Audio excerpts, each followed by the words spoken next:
Welcome to special analysis. నేను రమా మండవ. ఈరోజు అనాలిసిస్లో భాగంగా మనం తీసుకోబోతున్న టాపిక్ ఏంటంటే, ఈ రోజున కేసీఆర్ అధ్యక్షుడిగా ఉన్న బీఆర్ఎస్ ఇప్పటికే టీఆర్ఎస్గా మారిపోయినట్లయినా అంటే అవుననే చెప్పాలి.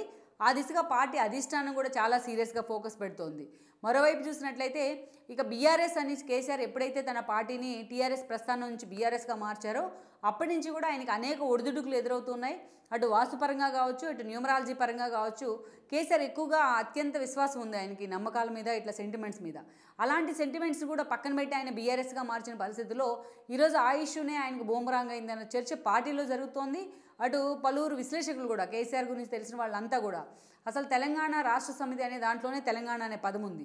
అలాంటి ఒక సెంటిమెంట్ అస్త్రాన్ని పక్కన పెట్టి జగన్మోహన్ ఏదైతే కేసీఆర్ ఈ రోజున టీఆర్ఎస్ అంటే తెలంగాణకు దూరం అయ్యే విధంగా ఆయన పార్టీని ఎస్టాబ్లిషింగ్ చేసిన తీరు మాత్రం ఆయనకు అనేక రకాలుగా ఒక నిజంగానే చెడు సంకేతాలను అయితే అందించింది. అటు అధికారానికి దూరం అవడం కానీ, ఇటు ఆయన బాత్రూంలో కాలుజారి పడ్డం కానీ, ఇలా అనేక ప్రతికూల అంశాలు అయితే ఈరోజు కేసీఆర్కి ఎదురవుతూ వచ్చాయి. అందుకే ఇవన్నిటిని ఒకదానికొకటి బేరీజ్ వేసుకున్న తర్వాత ఈరోజు కేసీఆర్ తన బీఆర్ఎస్ ప్రస్థానాన్ని మరోసారి టీఆర్ఎస్గా మార్చబోతున్నారనే చర్చ అయితే ఉంది. అది కూడా రేపు జరగబోతున్న మార్చి ఎండింగ్లోనో ఏప్రిల్లోనో జరగబోతున్న జనరల్ ఎలక్షన్స్లో అంటే ఎంపీ ఎలక్షన్స్ లోపే ఆయన పూర్తి స్థాయిలో తన పార్టీని ఆ దిశగా మార్పులు చేర్పులు చేయబోతున్నారని కూడా అంటున్నారు. నిజానికి మనం చూసినట్లయితే కేసీఆర్ని అటు యాగాలు హోమాలు కానీ దేవుని కానీ అత్యంత విశ్వాసం ఎక్కువ అని చెప్తూ ఉంటారు. ఆయన సెంటిమెంట్స్ కూడా ఎక్కువే. అనేక సార్లు ఆయన అధికారంలోకి రావడానికి 2 సార్లు ముందు కూడా రాజశ్యామల యాగాలు లాంటి వాటిని కూడా ఆయన ఫాలో అయ్యారు. ఇటీవల చేయించిన అదంత వర్కౌట్ అయితే కాలేదు, కానీ చాలా అంశాల్లో కేసీఆర్ మాత్రం ఈ సెంటిమెంట్స్ని అయితే ఫాలో అవుతూ వచ్చారు. పర్టికులర్గా ఒక విశ్వాసం ఏంటంటే ఆయన టీఆర్ఎస్ ఎప్పుడైతే టీడీపీ నుంచి ఎగ్జిట్ అయ్యి తెలంగాణ రాష్ట్ర సమితి పేరుతో ఆయన ఒక ఉద్యమ పార్టీగా అది పురుడు పోసుకుంది. బట్ ఆ తర్వాత రోజుల్లో అది రాజకీయ పార్టీగా రూపాంతరం చెందింది, అది వేరే విషయం. బట్ ఆ టీఆర్ఎస్ ప్రస్థానం అయితే చాలా సక్సెస్ఫుల్ జర్నీ అనుకోవాలి. స్టార్టింగ్లో కాంగ్రెస్తోని టీడీపీతోని పొత్తులు తీసి కొంచెం తప్పటడుగులు పడినప్పటికీ ఆ తర్వాత రోజుల్లో 2009 తర్వాత పరిణామాల్లో కేసీఆర్ టీఆర్ఎస్ నిజంగా అప్లిఫ్ట్లో పెట్టగలిగారు. తెలంగాణ ఉద్యమాన్ని లీడ్ చేసే ప్రయత్నం చేసిన తెలంగాణ తానే తెచ్చినేదిగా ఆయన ఎస్టాబ్లిష్ చేసుకోవడం కానీ, తెలంగాణ రాష్ట్రం ఏర్పాటు చేసిన తర్వాత ఆయన తెలంగాణ రాష్ట్రాన్ని ఎన్నికలు ఫేస్ చేసి తెలంగాణ రాష్ట్రానికి తొట్టతొలి ముఖ్యమంత్రి కావడం కానీ, ఇలా కేసీఆర్ తనకంటూ కూడా అప్రతిహత విజయాలను అయితే సాధించారు ఒక 2 దశాబ్దాల కాలంగా. ఆ తర్వాత మనం చూసినట్లయితే కూడా ఫస్ట్ టర్మ్ ఆయన సక్సెస్ఫుల్గానే పనిచేశారు. అయితే ఏడాది ముందే 2018లో ముందస్తుకు వెళ్ళి ఉన్నారు. ఆ తర్వాత ముందస్తుకు వెళ్ళిన తర్వాత కొన్ని రోజులకి 3 నెలలకే వచ్చిన ఎంపీ ఎలక్షన్స్లో అంటే 2019లో ఏపీ అన్ని జనరల్ ఎలక్షన్స్తో పాటు కలిసి ఎంపీ ఎలక్షన్స్ వచ్చాయి. కారు సర్కారు 16 అన్న నినాదంతో టీఆర్ఎస్ ఆ రోజు ఎంపీ ఎన్నికలకు వెళ్ళినా కేవలం 9 సీట్లు మాత్రమే ఆ రోజున కేసీఆర్కి జనం ఇవ్వడం జరిగింది. ఎంపీ సీట్స్ బీజేపీ 4 సీట్లను కైవసం చేసుకుంది.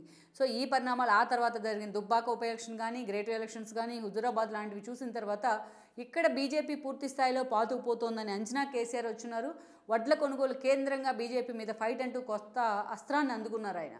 సో ఆ హడావిడి చేసే క్రమంలోనే అటు బండి సంజయ్ని కూడా కేసీఆర్ హీరోని చేశారు. కాంగ్రెస్ని సక్సెస్ఫుల్గా ఒక దశలో నల్లిఫై చేశారు.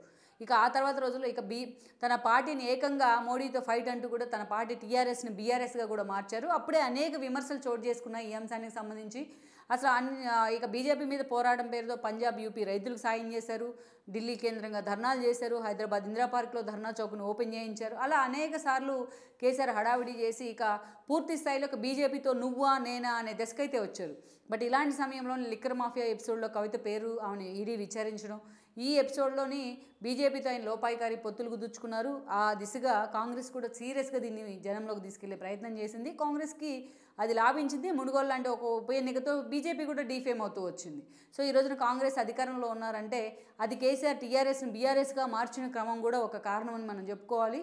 సో అప్పటి నుంచి కేసీఆర్కి అన్నీ కూడా తన కూతురు లిక్కర్ మాఫియా కేసులో ఉండడం కానీ, మొన్నటి ఎన్నికల్లో కేసీఆర్ ఓడిపోవడం కానీ, ఆ తర్వాత మనం చూసినట్లయితే కేసీఆర్ ఓడిపోయిన మరుసటి రోజే ఆయన తుంటి ఎముకకు గాయమై ఆపరేషన్ చేయించుకున్న పరిస్థితి కానీ, ఇవన్నీ కూడా ఆయనకు 1 by 1 ఒక ప్రతికూల పరిస్థితులు ఎదురవుతూ వచ్చాయి. బీఆర్ఎస్ పేరుతో యూపీ మొదలుకొని ఏపీ దాకా ఆయన పార్టీ పేరుతో హడావుడి చేశారు.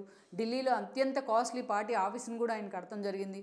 అనేక రకాలుగా బీఆర్ఎస్ పేరుతో ఈరోజు కేసీఆర్ హడావిడి చేసినా ఆ బీఆర్ఎస్ఏ ఆయన ఇంట్లో ఓటమి వాళ్ళు చేసి ఇంట్లో కూర్చోబెట్టిన పరిస్థితి ఉంది. అందుకే ఈరోజు ఎంపీ ఎలక్షన్స్లో ఇలాంటి సెంటిమెంట్ రిపీట్ కాకూడదనే అంచనాతోనే తన బీఆర్ఎస్ ప్రస్థానాన్ని పూర్తిగా క్లోజ్ చేసి ఈరోజు దాన్ని టీఆర్ఎస్గా మార్చేందుకు కేసీఆర్ సిద్ధమవుతూ ఉన్నారు. ఈరోజు ఇప్పుడు ఓడిపోయిన పరిస్థితుల్లో రాష్ట్రంలో ఆయన పరిస్థితి ఏంటో అనేది ఒక చర్చనీయాంశం అవుతున్న సిచ్యువేషన్లో ఢిల్లీలో బీఆర్ఎస్ ఏం చేస్తుంది అనేది ఒక $1 మిలియన్ ప్రశ్న అనుకోవాలి. అందుకే తన పార్టీని ఈరోజు మళ్ళీ తిరిగి టీఆర్ఎస్గా మార్చేందుకు కేసీఆర్ ఇప్పటికే సన్నాహాలు ప్రారంభించారు. మరి ఎలక్షన్ కమిషన్ పాయింట్ ఆఫ్ వ్యూలో ఇది ఎంతవరకు ఎన్నికల్లో ఫీజిబిలిటీ ఉంటుందనేది కూడా మనం చూడాల్సింది. ఈ వీడియో మీకు నచ్చినట్లయితే please share, like and subscribe R24 Telugu.